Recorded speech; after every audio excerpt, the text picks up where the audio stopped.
Tim Walz wandered into the wrong bar tonight. The governor of Minnesota, the Democratic candidate for vice president, wish casting the death of the president of the United States. I don't care how much you hate your political opponent, wishing death upon them and joking about it means you're a broken brained SOB, and that's what he is.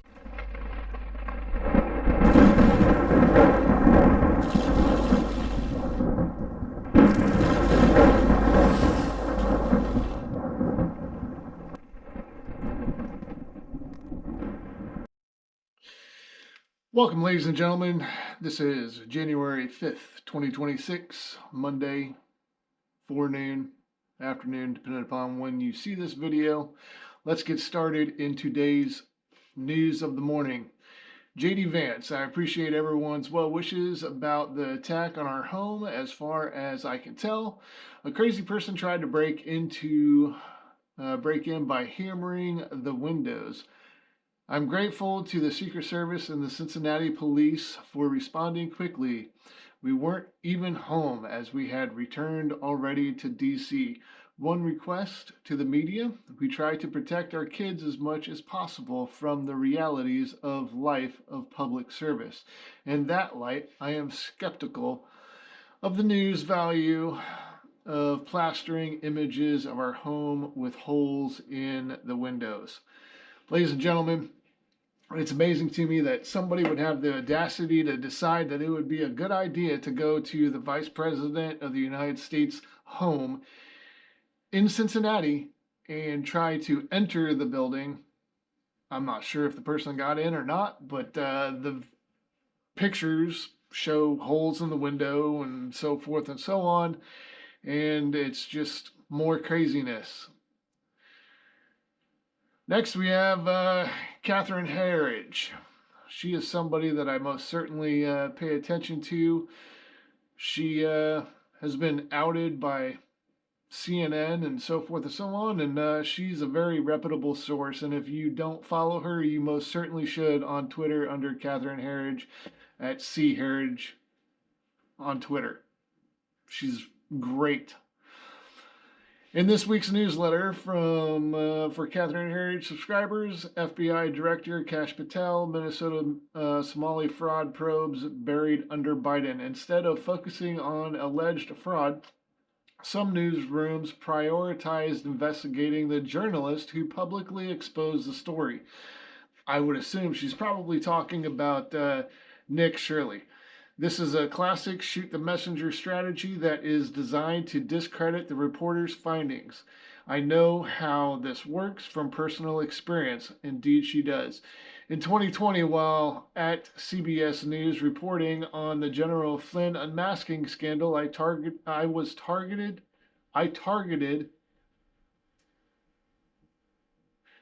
that was supposed to say I was targeted by political operatives using similar tactics. Oversight Committee GOP hearings on fraud and misused federal funds in Minnesota scheduled for this week. That should be interesting. Maybe I'll cover that live. Our newsletter completes our investigation on X, and consider subscribing. She's great to subscribe to. Her reporting is on point. Per email request of May 3rd, 2020, I'm providing a revised list of identities of any officials whom submitted requests to national security agencies at any point between November 8th, 2026 and January 31st, 2017 to amass the identity of former National Security Advisor Lieutenant Michael T. Flynn. The original list was alphabetically ordered. The revised list is chronically ordered, including the dates the request was received. I'm going to go out on a limb and say there is so much going to be happening here in 2026 and onward. I surely hope so, because the first arrest, which I would say would be Maduro. There's a lot going on with that whole situation, ladies and gentlemen. Yes, it is about oil, but it is not just about oil. It is about who is in that country, countries in that country, and it was most certainly to do with voting. A lot to come about that.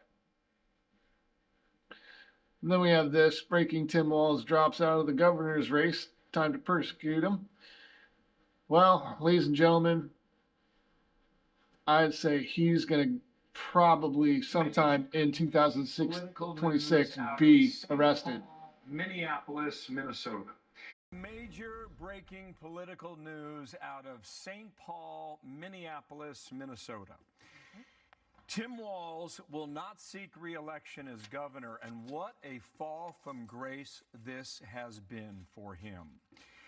You might recall in the spring of 2023, he pushed through several progressive ideas to the state legislature that caught the attention of Barack Obama, who went to Twitter to give his endorsement for the programs, which eventually caught the attention of people like Kamala Harris, who chose him to be her running mate as the vice president.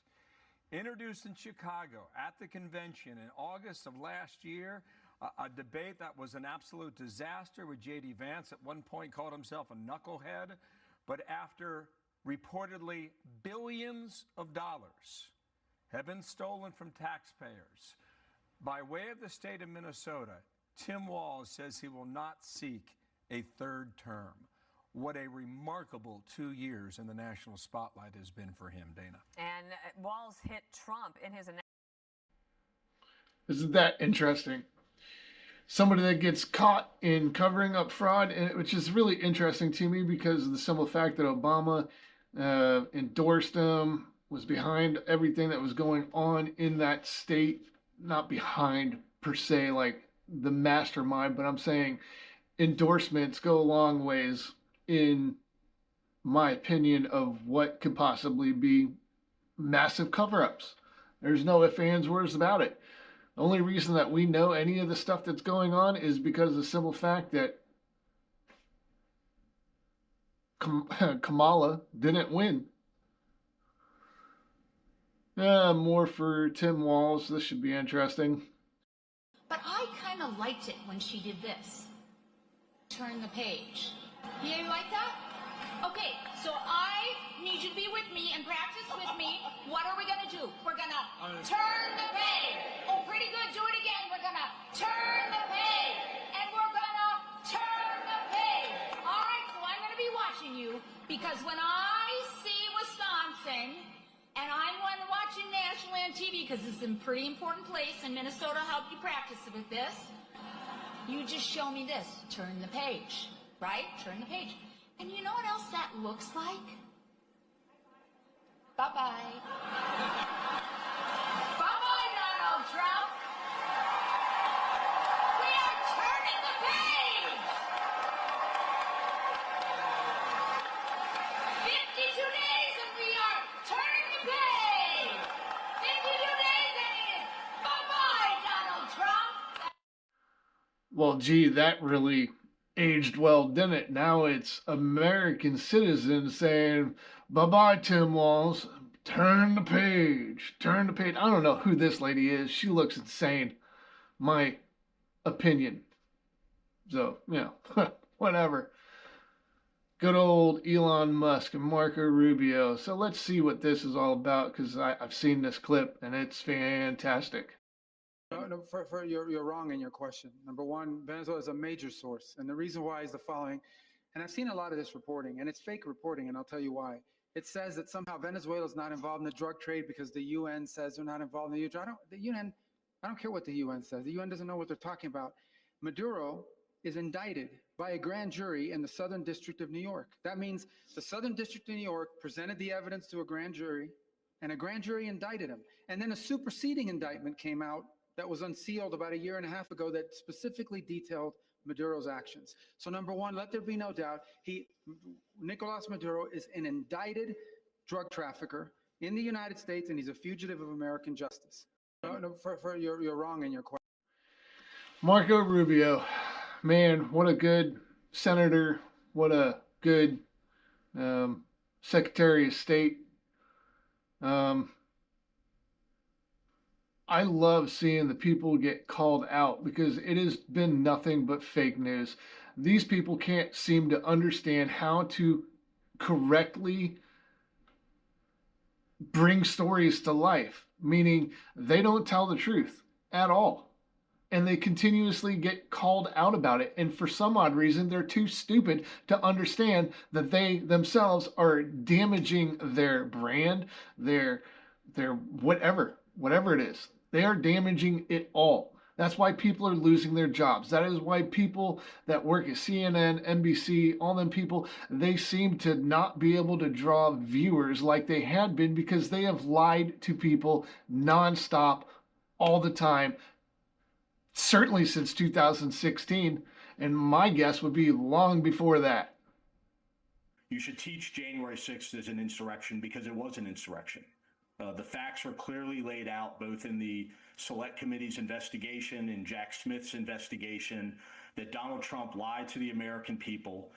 Those lies fueled the response to his rally on January 6th. And then he directed those angry Americans to storm the Capitol, attack law enforcement in an effort to postpone the certification of the election, while he tried to figure out how to subvert the eventual or inevitable outcome. It's all there in black and white. It's actually very simple. It's not that complicated. And unfortunately, too many Americans have either decided that they just don't care, or they are so entrenched in the MAGA cult that they accept it as patriotic activity. I don't know what rock this guy lives under, but if he wants to call out insurrection for January 6th, well, I don't know. Maybe you should really go and watch the Nancy Pelosi videos when she's in a vehicle. Holy crap. That's mind-boggling to me that these idiots still try to push this stupid situation that never actually was real. Ever. And if you think it was, you need to really do some research because it was not. It was a ploy. It was a setup. There was federal agents, FBI agents from a corrupt institution at that time. Hopefully, right now, it's becoming better with, Kash Patel. It's got to be better than what it had been because a lot more things are being done nowadays than they were then, that's for sure. The hunted becomes the hunter. We got James Comer. Minnesota Governor Tim Walz is either complicit in mass fraud or grossly incompetent at preventing it. Though Walz is not running for governor again, he cannot run from accountability. He better lawyer up. Let's see what Comer has to say here. The headline is Minnesota fraud scandal poses danger for Democrats in Senate race. In particular, some Democrats think the widespread money laundering scheme, which is estimated to have stolen as much as roughly $9 billion, could be a problem for Lieutenant Governor Peggy Flanagan, the second in command to Minnesota Governor Tim Walz. Does that mean that Walz, even if he wanted to, couldn't heed any calls to resign because that would hamstring Democrats in elections? Well, look, I don't think Walz has really comprehended the severity of this issue. He's used to the liberal left-wing media defending him. The first few days of this, when those viral videos surfaced, the liberal media did defend him, or they turned a blind eye. Now they realize this is a massive fraud ring in Minnesota. And what I believe we'll find out is this is happening in other states. So I think Tim Walz better lawyer up. And we expect to see him in the House Oversight Committee next month. All right. That's going to be an interesting hearing. One thing that I got to say about Congress is I would appreciate if they stopped doing stuff behind closed doors and really open it up to we, the American people. They work for us. We don't work for them. This is our money, our taxpayer monies that are going to people that, one, should not be here, two, commit mass fraud, and three, more than likely, the inner circle of Tim Walz and everybody that is involved in it a large proportion of them is probably implemented in the fraud cover-up or the fraud itself. Scott Jennings, if you don't know who this dude is, man, he brings it almost every time. Not almost, he brings it every time. He's a great, great, great person on CNN to pay attention to. But I'll tell you who is a complete piece of shit. I'm going to tell you right now. There have been a lot of swear words at this Tim table today. Walz. Okay. Walz does not belong at this level of American politics. Vance does. Final verdict, Tim Walz wandered into the wrong bar tonight. The governor of Minnesota, the Democratic candidate for vice president, wish casting the death of the President of the United States. I don't care how much you hate your political opponent, wishing death upon them and joking about it means you're a broken-brained SOB, and that's what he is. Walz is a buffoon. I'm sorry. This guy, he's the only school teacher in America who brags that none of his students can get into an Ivy League school. He's had one consequential press interaction with our Dana Bash, who asked him about the fabrications in his own resume, and his answer was essentially, me no understand words good. I mean, he's a buffoon. I think when your signature move is jazz hands, you're not as up on the white guy code, maybe, as you think you are.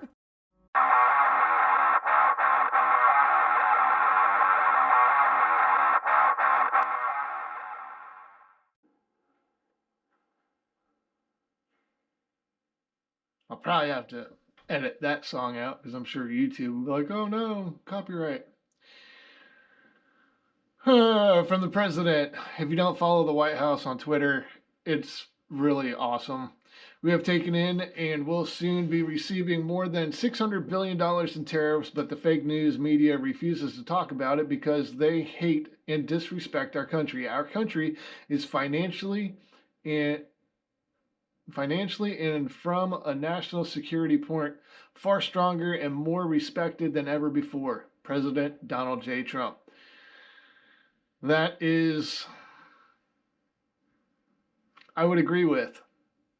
Peace through strength, right? I mean, I guarantee you the people all around the world are like, holy crap, I can't believe they just did what they did in Venezuela. And, well, it's a law enforcement mechanism. Dual threats. President Trump warns Colombian leader Gustavo Petro over alleged drug operations and renews calls to acquire Greenland, citing strategic importance. Couldn't agree more. Chuck Schumer is an idiot. Mark Kelly is a hero and a patriot committed to serving the American people. Pete Hegseth is a lapdog, committed to serving one man under Donald Trump. Well, I can tell you right now, Pete Hegseth has been through war, just like Mark Kelly has too, but Pete Hegseth